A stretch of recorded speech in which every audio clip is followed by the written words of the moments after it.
Asthma అనేది ఎదిగే మొక్క మీద బరువు పెట్టడంతో సమానం. సార్, మహిళల్లో ఆస్తమాతో ఎంత బాధపడతారు? ఏ పాయింట్ ఆఫ్ టైంలో ఈ ఆస్తమా ట్రిగర్ అయ్యే పరిస్థితి ఉంటుంది? ఇఫ్ ఎట్ ఆల్ హెరిడిటరీలో మీరు చాలా కామన్ అని చెప్పారు. నూటికి ఆల్మోస్ట్ 70% ఆస్తమా అంటే 10 నుంచి 20% మంది ఎలర్జీస్, 30% మందికి ఎలర్జీలు. మహిళల్లో ఎటువంటి ఆస్తమా అంటే మహిళలు పడేటటువంటి అలర్జీ ఆస్తమాలు కొన్ని ప్రత్యేకమైనవి, అంటే జెంట్స్ కంటే కూడా. ఒకటి మీరు తీసుకోండి, చిల్డ్రన్స్ లో ఉన్నప్పుడు బాయ్స్ లో ఎక్కువ ఉంటుంది, గర్ల్స్ లో కొంచెం తక్కువ ఉంటుంది. ఓకే, ప్యూబర్టీ స్టేజ్ వరకు నుంచి 30 ఏళ్ల వరకు ఇద్దరిలో ఈక్వల్ గా ఇద్దరిలో, బాయ్స్ అండ్ గర్ల్స్ లో. 30 ఏళ్ల తర్వాత మహిళల్లో ఎక్కువగా ఉంటుంది. ఎందుకు? మగపిల్లల్లో చిన్నప్పుడు ఎక్కువగా ఆడుకోవటమా లేకపోతే బయటికి పోయి తిరగటమా, వీ డోంట్ నో. సో మగపిల్లల్లో ఎక్కువ ఉంటుంది, చిన్న కంపారిటివ్ రిలేటివ్లీ అంతే. సో ఆడపిల్లల్లో అసలు ఉండదని కాదు, జనరల్గా. బట్ ప్యూబర్టీ తర్వాత ఈక్వల్గా ఉంటుంది. తర్వాత మహిళల్లో ప్రత్యేకంగా ఏంటంటే వర్ణనాతీతం వాళ్ళ బాధలు. ప్యూబర్టీ టైంలో అలర్జీ ఆస్తమా ఉంటే వీళ్ళల్లో ప్యూబర్టీ డిలే అయిపోతుంది అమ్మాయిల్లో. మనం గనక ప్యూబర్టీ టైంలో చిన్నప్పటి నుంచి ఉన్న అలర్జీ ఆస్తమాని గుర్తించి వాళ్ళు పెరుగుదల ఎంతవరకు ఉంటుంది? ఆడపిల్లలు అయితే 16, 17, మగపిల్లలు అయితే 17, 18కి డోర్ క్లోజ్, ఇంకా గ్రోత్ ఆగిపోద్ది. సపోజ్ మనం 18 ఏళ్ల తర్వాత ఎవరైనా వచ్చారు, ఆస్మా ఉంది చిన్నప్పటి నుంచి, వాళ్ళు ఇంతే హైట్ ఉన్నారనుకో, మనం ఏం చేయలేము.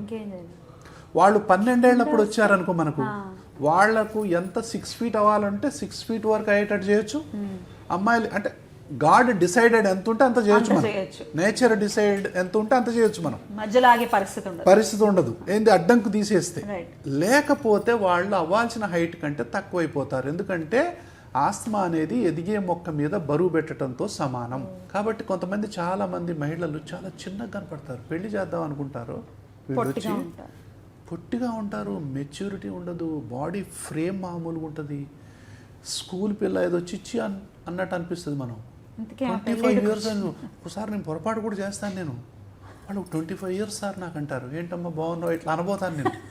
ఓయమ్మా 25 years అనగానే మనం, అంటే మీరు చూడండి అంటే ఎంత మెచ్యూరిటీ ఇది. అంటే అది ఒక బాధపడాల్సిన విషయం యాక్చువల్గా.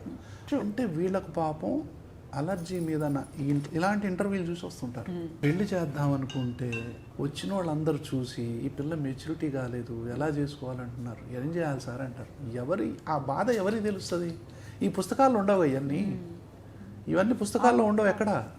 సో ప్రాక్టికల్కి వచ్చేటటువంటి ప్రాబ్లమ్స్, ఆడపిల్ల వాళ్ళ సైజు తక్కువగా ఉంటుంది, గ్రోత్ తక్కువగా ఉంటుంది, మెచ్యూరిటీ లుక్ ఉండదు, పెళ్లి చేయలేకపోతారు. తల్లిదండ్రులు అనుభవించే నరకాన్ని ఏ మీటర్ల ద్వారా కొలవచ్చు మనం? అదొకటి. కొంతమంది మగపిల్లల్లో కూడా సేమ్ అంతే, వాళ్ళు హైట్ ఆగిపోతారు, ఫ్రేమ్ ఆగిపోతారు, వాళ్ళు కూడా సేమ్ అదే. సో వీళ్ళల్లో అంటే వాళ్లకు ఈ విధంగానే ఉన్నాయని అర్థం 18 ఏళ్ళు దాటినాక కూడా. అందుకే నేనేం చెప్తానంటే ఎర్లియర్ ది బెటర్. ఎంత తొందరగా వైద్యం మొదలు పెడితే అంత మంచిగా మగపిల్లలు కానీ ఆడపిల్లలు కానీ తయారవుతారు.